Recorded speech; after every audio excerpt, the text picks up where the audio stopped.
नमामीशमीशान निर्वाणरूपं विभुं व्यापकं ब्रह्मवेदस्वरूपं निजं निर्गुणं निर्विकल्पं निरीहं चिदाकाशमाकाशवासं भजेरम् निराकारमोङ्कारमूलं तुरीयं धीराज्ञानगोतीतमीशं गिरीशं करालं महाकालकालं कृपालं गुणागारसंसारपारं नतोऽहम्।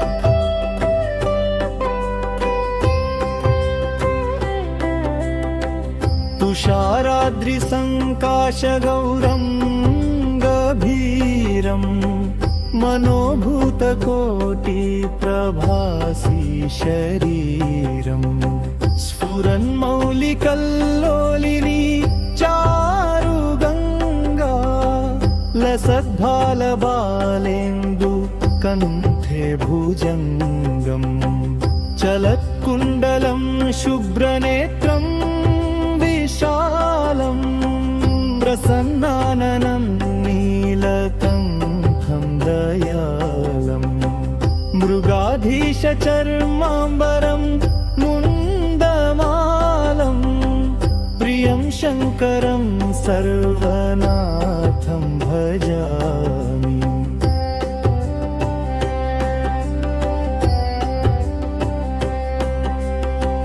प्रचण्डं प्रकृष्टं प्रगल्भं परेशम् अखण्डं भजे भानुकोटिप्रकाशं त्रयीशूलनिर्मूलनं शूलपाणिं भजेऽहं भवानीपतिं भवभयं यम्।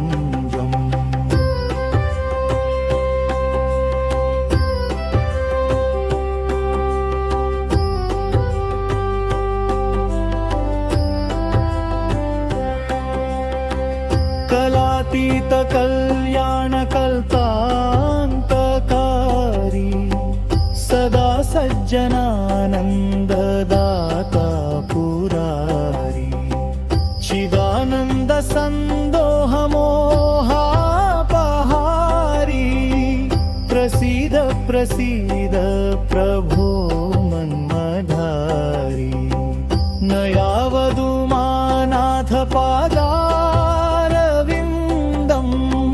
भजन्ति हलोके परे वानानां न तावत् सुखं शान्ति सन्तापनाशं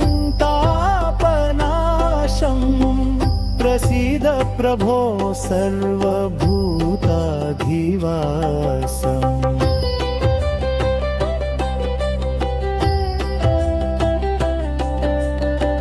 न जानामि योगं जपं नैव पूजां नतोऽहं सदा सर्वदा देव तुभ्यं जराजन्म दुःखौघतातप्यमानं प्रभो पाहि शापान्नमामीश शम्भो। रुद्राष्टकमिदं प्रोक्तं विप्रेण हरतुष्टये ये पठन्ति नरा भक्त्या तेषां शम्भुः प्रसीदति इति श्रीरामचरितमानसे उत्तरकाण्डे श्रीगोस्वामी तुलसीदासकृतं श्रीरुद्राष्टकं सम्पूर्णम्।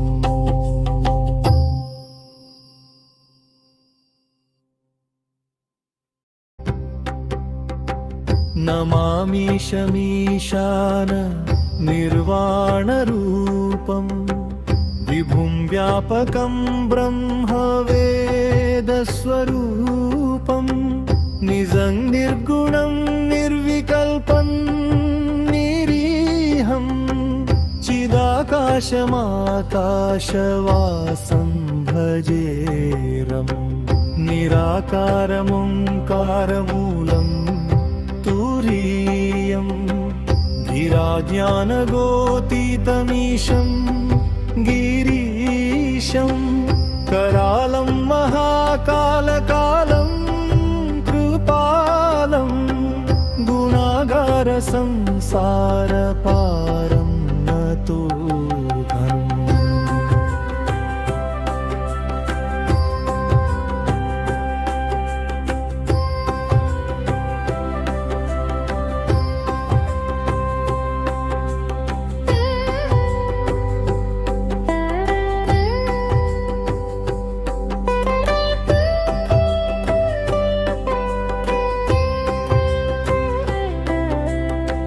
तुषाराद्रिसङ्काशगौरं गभीरं मनोभूतकोटिप्रभासि शरीरं स्फुरन्मौलिकल्लोलिनी चारुगङ्गा लसद्भालबालेन्दु कण्ठे भुजङ्गम् चलत्कुण्डलं शुभ्रनेत्रं विशालं प्रसन्नाननं नीलकण्ठं दयालं मृगाधीशचर्माम्बरं मुण्डमालं प्रियं शङ्करं सर्वनाथं भजामि।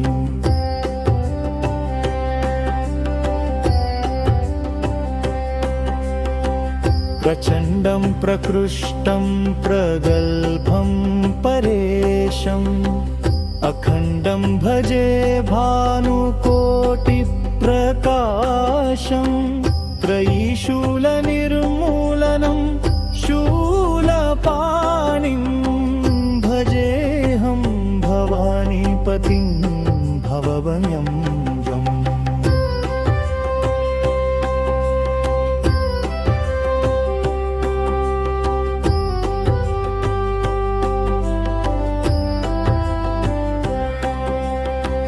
कलातीतकल्याणकल्पान्तकारी सदा सज्जनानन्ददाता पुरारी चिदानन्दसन्दोहमोहापहारी प्रसीद प्रसीद प्रभो मन्मधारी न यावदुमानाथपादारविन्दं भजन्ति हलोके परे वानानां न तावत् सुखं शान्तिसन्तापनाशं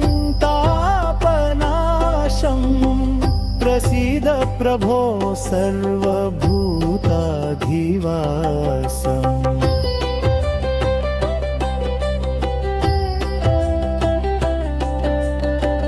न जानामि योगं जपं नैव पूजां न तोऽहं सदा सर्वदा देव तुभ्यं जराजन्म दुःखौघतातप्यमानं प्रभो पाहि शापान्नमामि शशंको।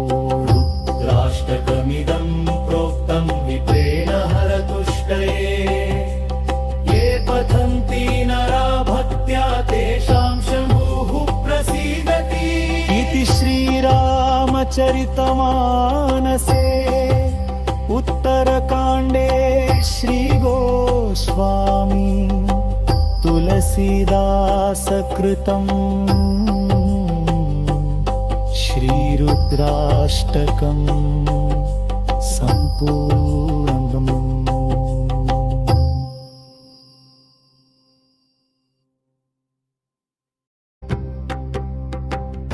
नमामीशमीशान निर्वाणरूपं विभुं व्यापकं ब्रह्मवेदस्वरूपं निजं निर्गुणं निर्विकल्पं निरीहं चिदाकाशमाकाशवासं भजेरम् निराकारमोङ्कारमूलं तुरीयं धीराज्ञानगोतीतमीशं गिरीशं करालं महाकालकालं कृपालं गुणागारसंसारपारं नतोऽहम्।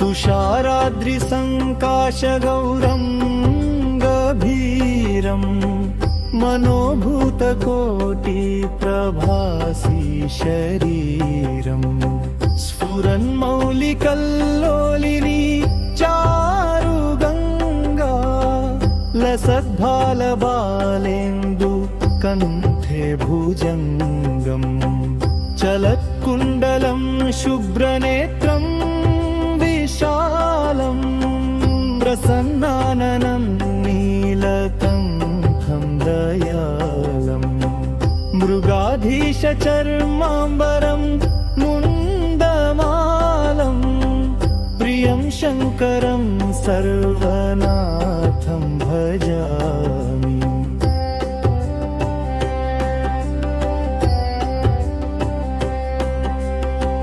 प्रचण्डं प्रकृष्टं प्रगल्भं परेशम् अखण्डं भजे भानुकोटिप्रकाशं त्रयीशूलनिर्मूलनं शूलपाणिं भजेऽहं भवानीपतिं भवभयं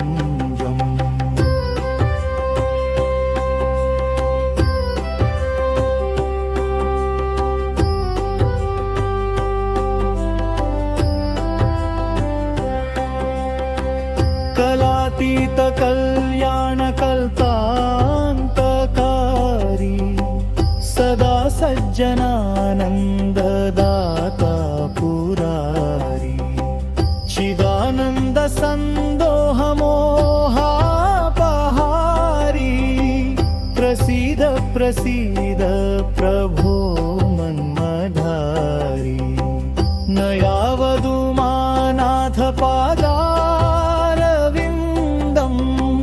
भजन्ति हलोके परे वानानां न तावत् सुखं शान्ति सन्तापनाशं प्रसीद प्रभो सर्वभूताधिवासम्।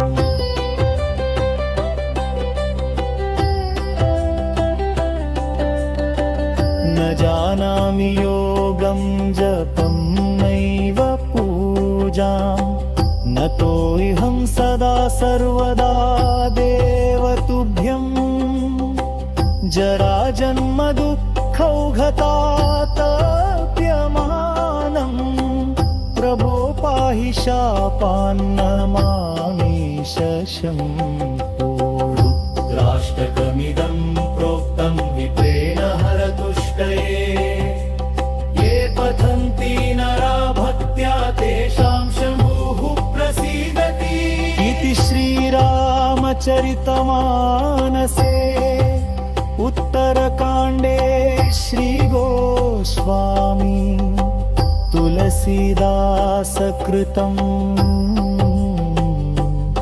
श्रीरुद्राष्टकं सम्पूर्णम्।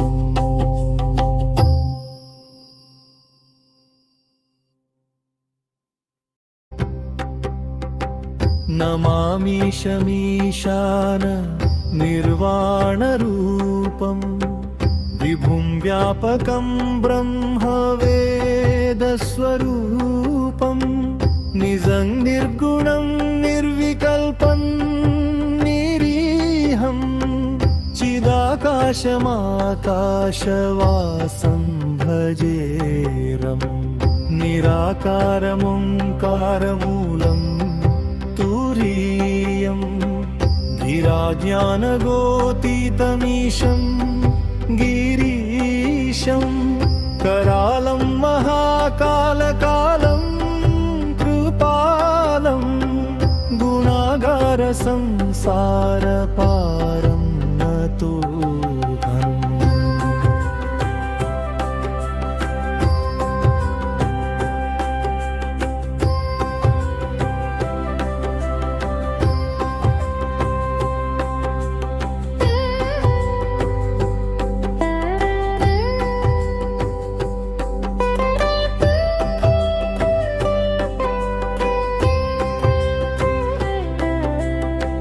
तुषाराद्रिसङ्काशगौरं गभीरं मनोभूतकोटिप्रभासि शरीरं स्फुरन्मौलिकल्लोलिनी चारुगङ्गा लसद्भालबालेन्दु कण्ठे भुजङ्गं चलत्कुण्डलं शुभ्रनेत्रं विशालं प्रसन्नाननं नीलकण्ठं दयालं मृगाधीशचर्माम्बरं मुण्डमालं प्रियं शङ्करं सर्वनाथं भजामि।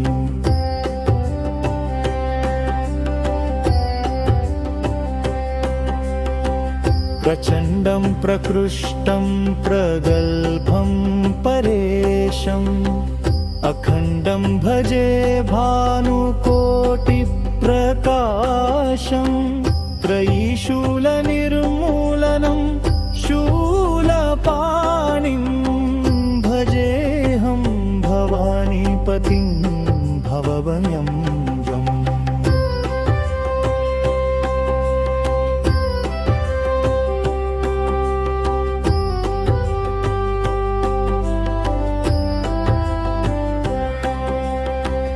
कलातीतकल्याणकल्पान्तकारी सदा सज्जनानन्ददाता पुरारी चिदानन्दसन्दोहमोहापहारी प्रसीद प्रसीद प्रभो मन्मधारी न यावदुमानाथपादा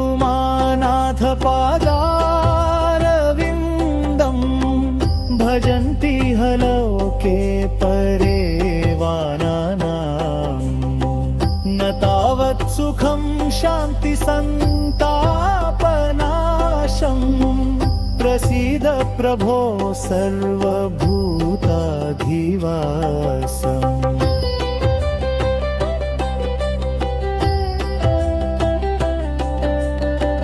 न जानामि योगं जपं नैव पूजां नतोऽहं सदा सर्वदा देव तुभ्यं जराजन्म दुःखौघतातप्यमानं प्रभो पाहि शापान्नमामि शशम्भो।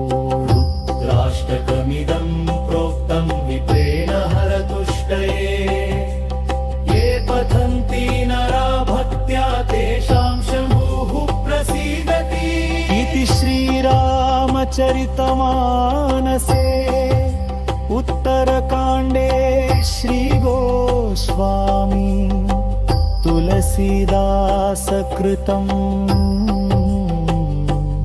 श्रीरुद्राष्टकं सम्पूर्णम्।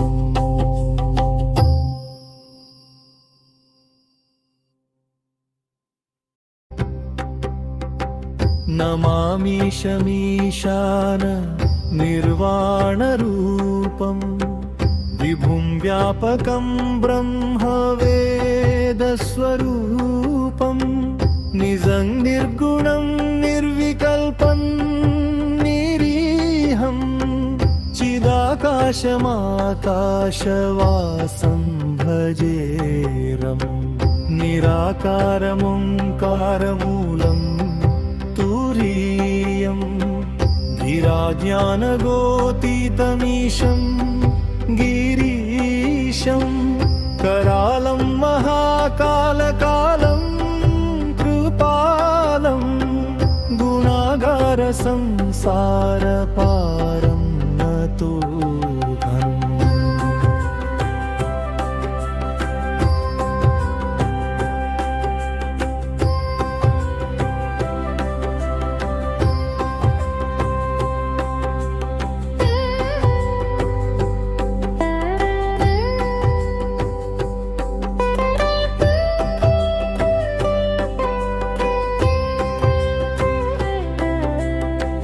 तुषाराद्रिसङ्काशगौरं गभीरं मनोभूतकोटिप्रभासि शरीरं स्फुरन्मौलिकल्लोलिनी चारुगङ्गा लसद्भालबालेन्दु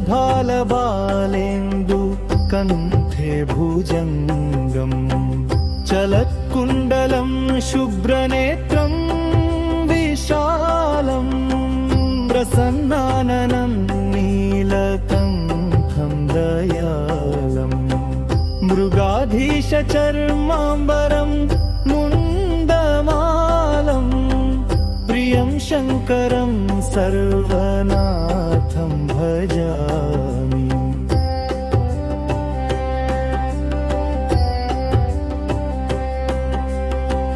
प्रचण्डं प्रकृष्टं प्रगल्भं परेशम् अखण्डं भजे भानुकोटिप्रकाशं त्रयीशूलनिर्मूलनं शूलपाणिं भजेऽहं भवानीपतिं भवभयं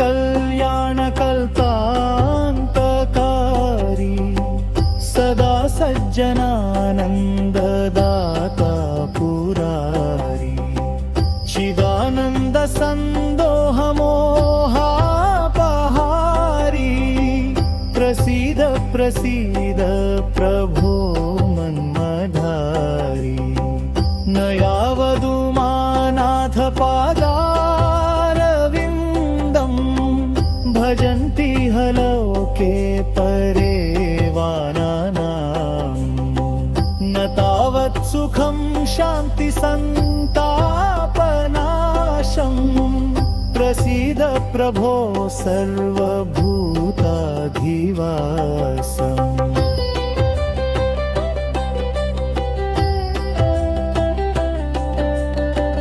न जानामि योगं जपं नैव पूजां न तोऽहं सदा सर्वदा देव तुभ्यं जराजन्म दुःखौघतातप्यमानं प्रभो पाहि शापान्नमामि शशंको।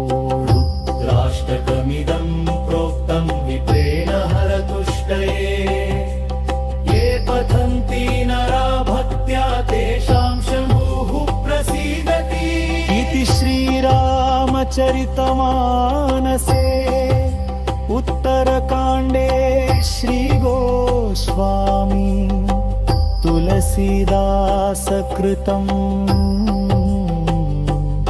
श्रीरुद्राष्टकं सम्पूर्णम्।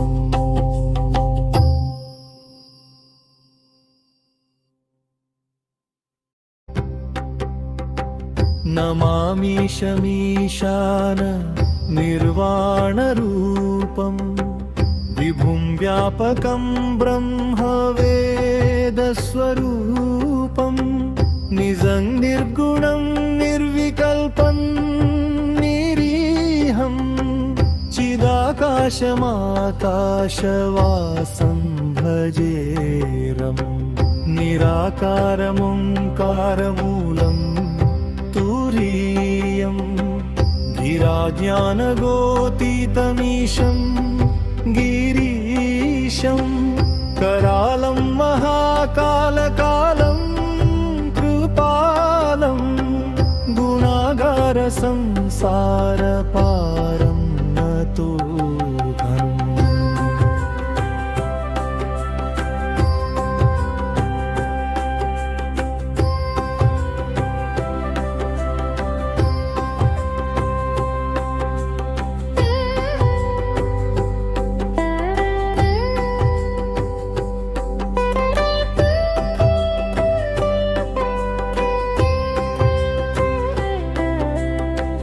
तुषाराद्रिसङ्काशगौरं गभीरं मनोभूतकोटिप्रभासि शरीरं स्फुरन्मौलिकल्लोलिनी चारुगङ्गा लसद्भालबालेन्दु कण्ठे भुजङ्गम् चलत्कुण्डलं शुभ्रनेत्रं विशालं प्रसन्नाननं नीलकण्ठं दयालं मृगाधीशचर्माम्बरं मुण्डमालं प्रियं शङ्करं सर्वनाथं भजामि।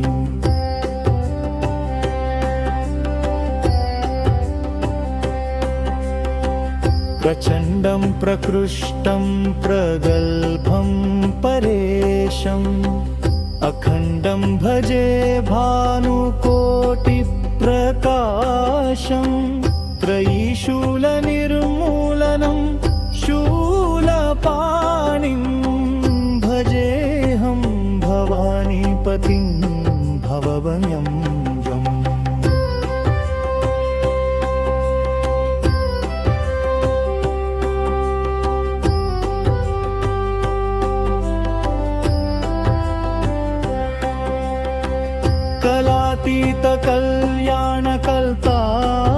कलातीतकल्याणकल्पान्तकारी सदा सज्जनानन्ददाता पुरारी चिदानन्दसन्दोहमोहापहारी प्रसीद प्रसीद प्रभो मन्मधारी न यावदुमानाथपादा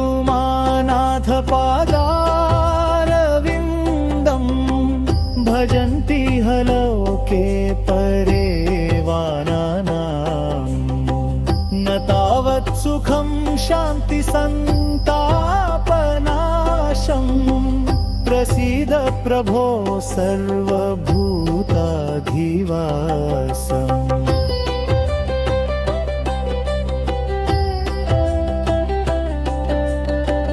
न जानामि योगं जपं नैव पूजां नतोऽहं सदा सर्वदा देव तुभ्यं जराजन्म दुःखौघतातप्यमानं प्रभो पाहि शापान्नमामीश शम्भो। रुद्राष्टकमिदं प्रोक्तं विप्रेण हरतुष्टये ये पठन्ति नरा भक्त्या तेषां शम्भुः प्रसीदति इति श्रीरामचरितमानसे उत्तरकाण्डे श्रीगोस्वामी तुलसीदासकृतं श्रीरुद्राष्टकं सम्पूर्णम्।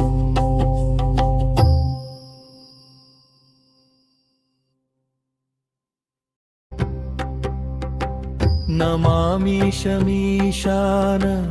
निर्वाणरूपं विभुं व्यापकं ब्रह्मवेदस्वरूपं निजं निर्गुणं निर्विकल्पं निरीहं चिदाकाशमाकाशवासं भजेरम् निराकारमोङ्कारमूलं तुरीयं धीराज्ञानगोतीतमीशं गिरीशं करालं महाकालकालं कृपालं गुणागारसंसारपारं नतोऽहम्।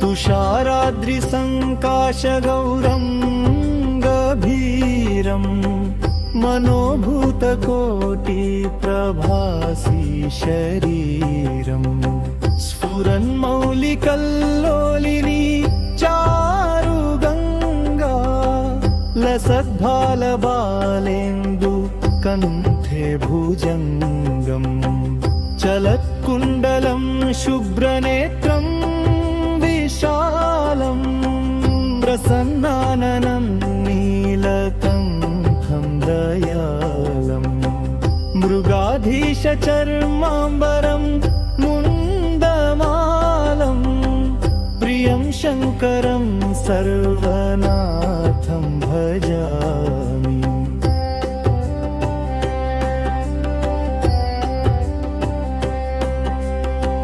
प्रचण्डं प्रकृष्टं प्रगल्भं परेशम् अखण्डं भजे भानुकोटिप्रकाशं त्रयीशूलनिर्मूलनं शूलपाणिं भजेऽहं भवानीपतिं भवभयं यम्।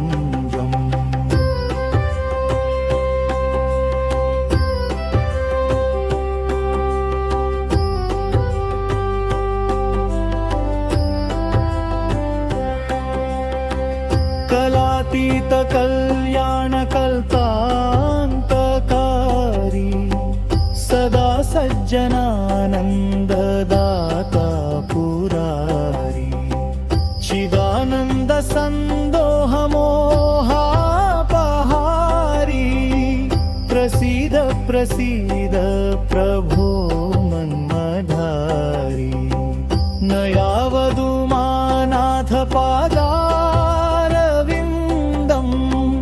भजन्ति हलोके परे वानानां न तावत् सुखं शान्ति सन्तापनाशं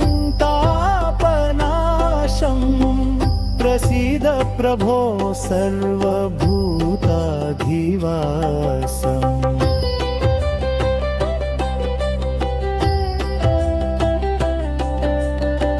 न जानामि योगं जपं नैव पूजां नतोऽहं सदा सर्वदा देव तुभ्यं जराजन्म दुःखौघतातप्यमानं प्रभो पाहि शापान्नमामीश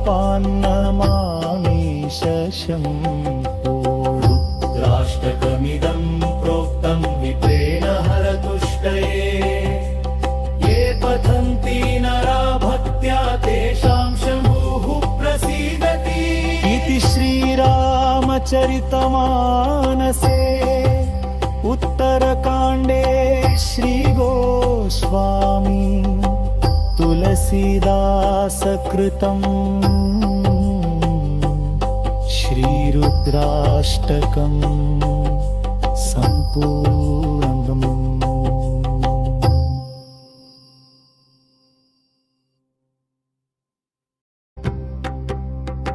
नमामि शमीशान निर्वाणरूपम् विभुं व्यापकं ब्रह्मवेदस्वरूपम् निजं निर्गुणं निर्विकल्पं निरीहं चिदाकाशमाकाशवासं भजेरम् निराकारमोङ्कारमूलं तुरीयं धीराज्ञानगोतीतमीशं गिरीशं करालं महाकालकालं कृपालं गुणागारसंसारपारं नतोऽहम्।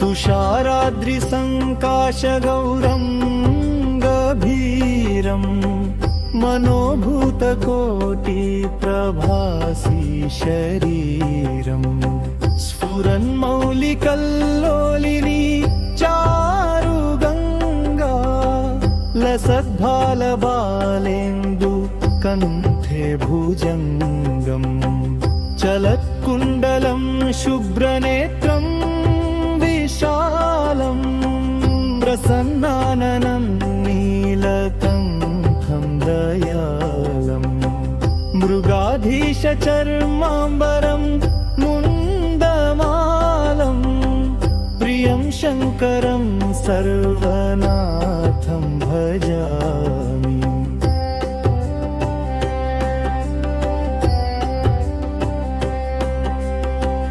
प्रचण्डं प्रकृष्टं प्रगल्भं परेशम् अखण्डं भजे भानुकोटिप्रकाशं त्रयीशूलनिर्मूलनं शूलपाणिं भजेऽहं भवानीपतिं भवभयं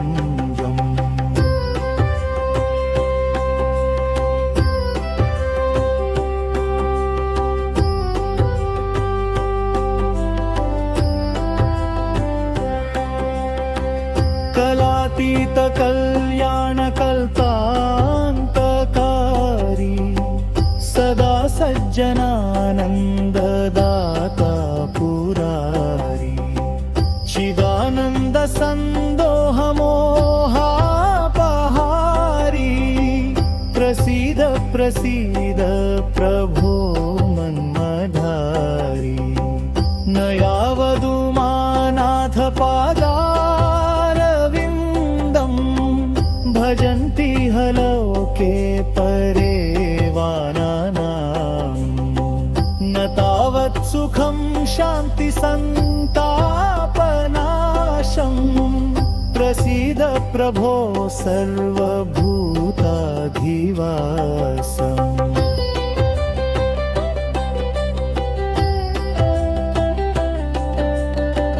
न जानामि योगं जपं नैव पूजां न तोऽहं सदा सर्वदा देव तुभ्यं जराजन्म दुःखौघतातप्यमानं प्रभो पाहि शापान्नमामि शशंको।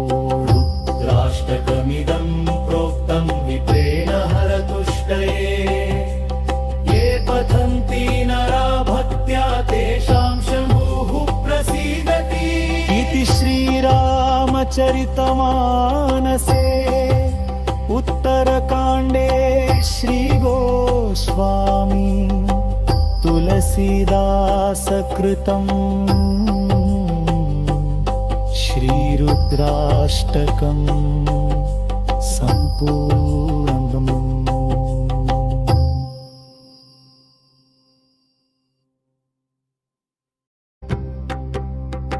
नमामीशमीशान निर्वाणरूपं विभुं व्यापकं ब्रह्मवेदस्वरूपं निजं निर्गुणं निर्विकल्पं निरीहं चिदाकाशमाकाशवासं भजेरम् निराकारमोङ्कारमूलं तुरीयं धीराज्ञानगोतीतमीशं गिरीशं करालं महाकालकालं कृपालं गुणागारसंसारपारं नतोऽहम्।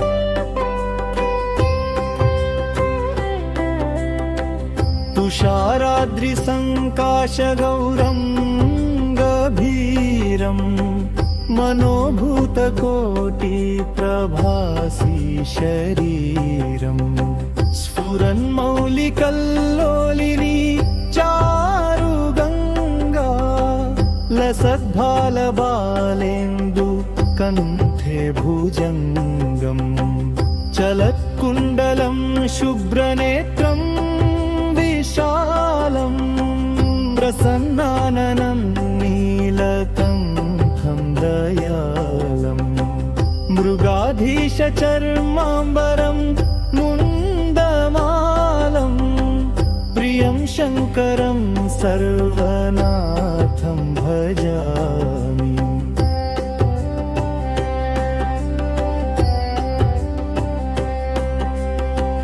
प्रचण्डं प्रकृष्टं प्रगल्भं परेशम् अखण्डं भजे भानुकोटिप्रकाशं त्रयीशूलनिर्मूलनं शूलपाणिं भजेऽहं भवानीपतिं भवभयम्।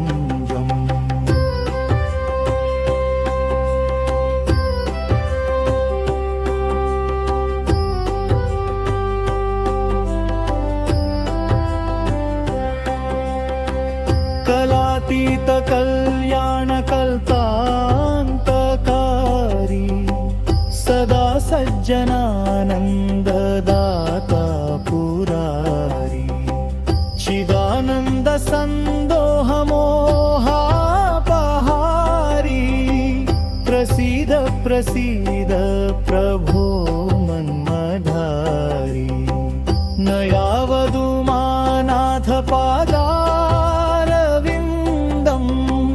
भजन्ति हलोके परे वानानां न तावत् सुखं शान्ति सन्तापनाशं प्रसीद प्रभो सर्वभूताधिवासम्।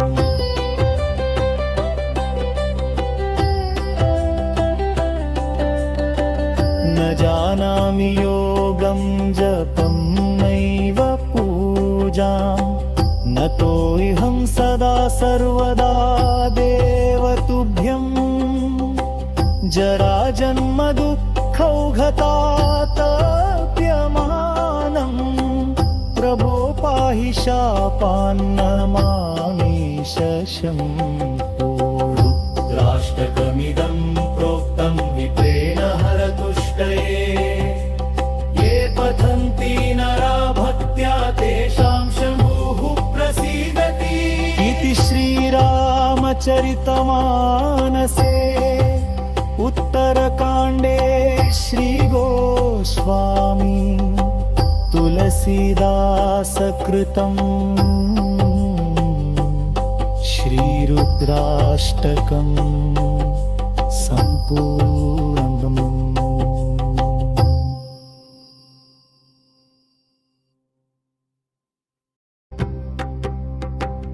नमामि शमीशान निर्वाणरूपं विभुं व्यापकं ब्रह्मवेदस्वरूपं निजं निर्गुणं निर्विकल्पं निरीहं चिदाकाशमाकाशवासं भजेरम् निराकारमोङ्कारमूलं तुरीयं धीराज्ञानगोतीतमीशं गिरीशं करालं महाकालकालं कृपालं गुणागारसंसारपारं नतोऽहम्।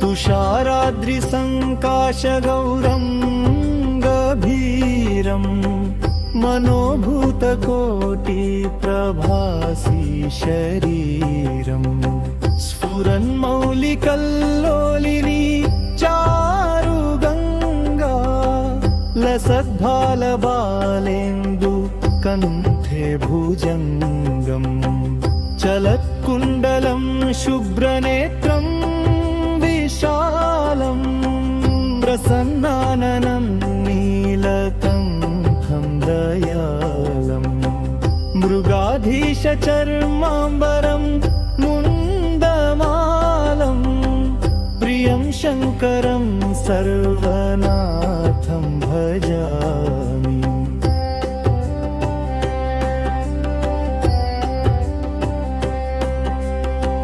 प्रचण्डं प्रकृष्टं प्रगल्भं परेशम् अखण्डं भजे भानुकोटिप्रकाशं त्रयीशूलनिर्मूलनं शूलपाणिं भजेऽहं भवानीपतिं भवभयं यम्।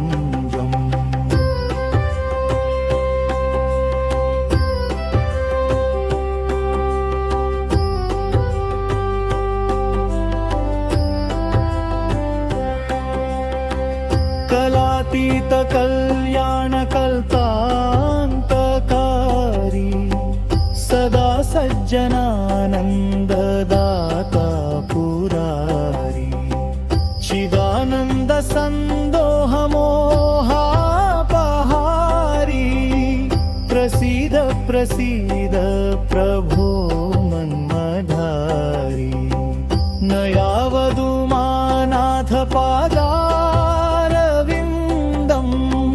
भजन्ति हलोके परे वानानां न तावत् सुखं शान्ति सन्तापनाशं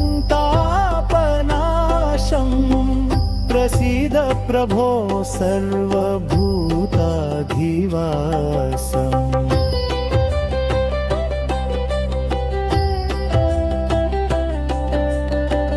न जानामि योगं जपं नैव पूजां नतोऽहं सदा सर्वदा देव तुभ्यं जराजन्म दुःखौघतातप्यमानं प्रभो पाहि शापान्नमामि शशम्भो। रुद्राष्टकमिदं प्रोक्तं विप्रेण हरतुष्टये ये पठन्ति नरा भक्त्या तेषां शम्भुः प्रसीदति इति श्रीरामचरितमानसे उत्तरकाण्डे श्रीगोस्वामी तुलसीदासकृतं श्रीरुद्राष्टकं सम्पूर्णम्।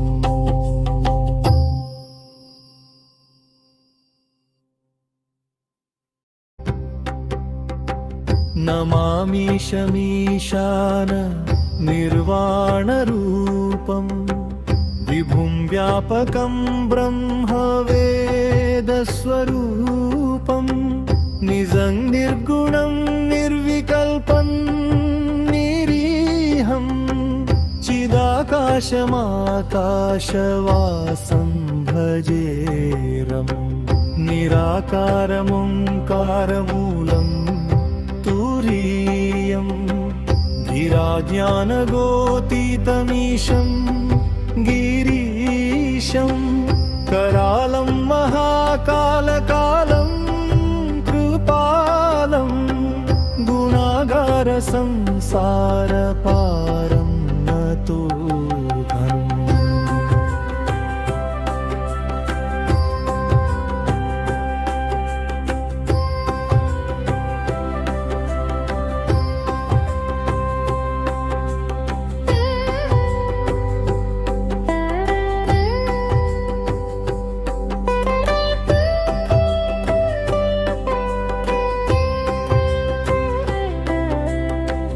तुषाराद्रिसङ्काशगौरं गभीरं मनोभूतकोटिप्रभासि शरीरं स्फुरन्मौलिकल्लोलिनी चारुगङ्गा लसद्भालबालेन्दु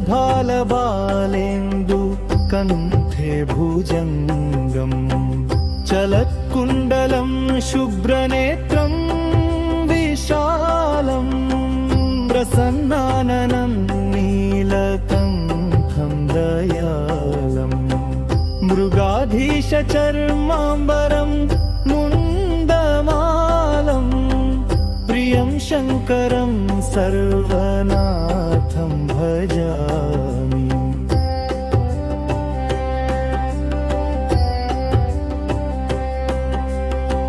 प्रचण्डं प्रकृष्टं प्रगल्भं परेशम् अखण्डं भजे भानुकोटिप्रकाशं त्रयीशूलनिर्मूलनं शूलपाणिं भजेऽहं भवानीपतिं भवभयं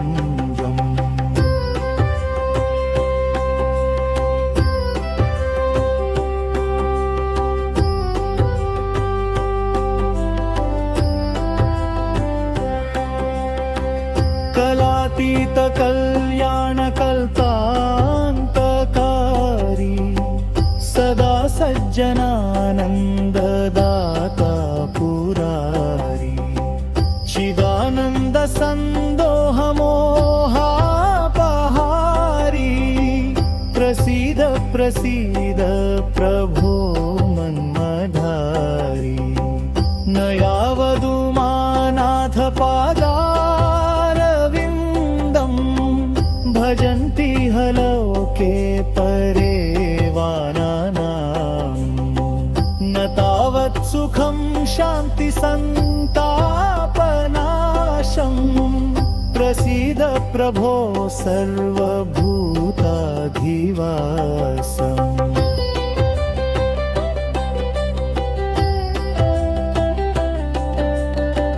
न जानामि योगं जपं नैव पूजां न तोऽहं सदा सर्वदा देव तुभ्यं जराजन्म दुःखौघतातप्यमानं प्रभो पाहि शापान्नमामि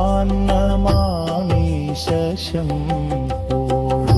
राष्ट्रकमिदं प्रोक्तं विप्रेण हरतुष्टये ये पठन्ति नरा भक्त्या तेषां शम्भुः प्रसीदति इति श्रीरामचरितमानसे उत्तरकाण्डे श्रीगोस्वामी तुलसीदासकृतं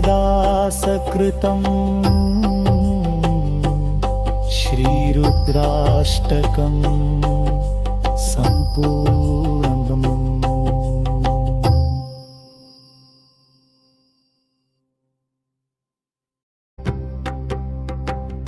नमामीशमीशान निर्वाणरूपं विभुं व्यापकं ब्रह्मवेदस्वरूपं निजं निर्गुणं निर्विकल्पं निरीहं चिदाकाशमाकाशवासं भजेरम् निराकारमोङ्कारमूलं तुरीयं धीराज्ञानगोतीतमीशं गिरीशं करालं महाकालकालं कृपालं गुणागारसंसारपारं नतोऽहम्।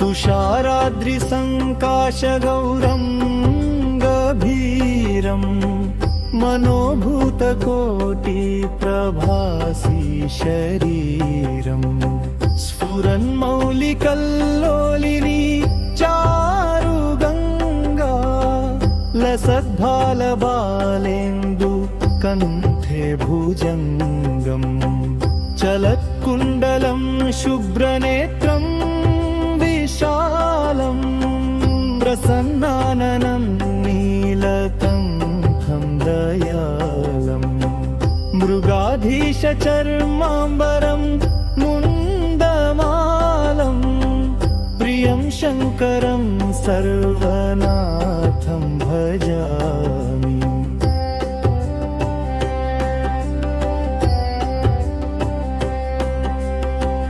प्रचण्डं प्रकृष्टं प्रगल्भं परेशम् अखण्डं भजे भानुकोटिप्रकाशं त्रयीशूलनिर्मूलनं शूलपाणिं भजेऽहं भवानीपतिं भवभयं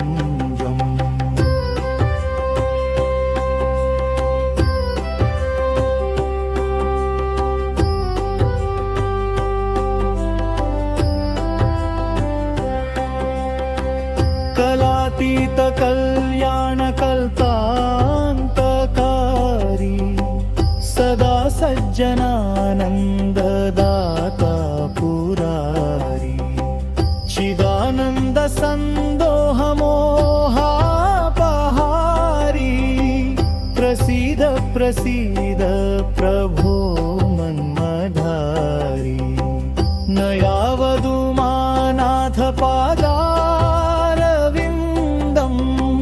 भजन्ति हलोके परे वानानां न तावत् सुखं शान्ति सन्तापनाशं प्रसीद प्रभो सर्वभूताधिवासम्।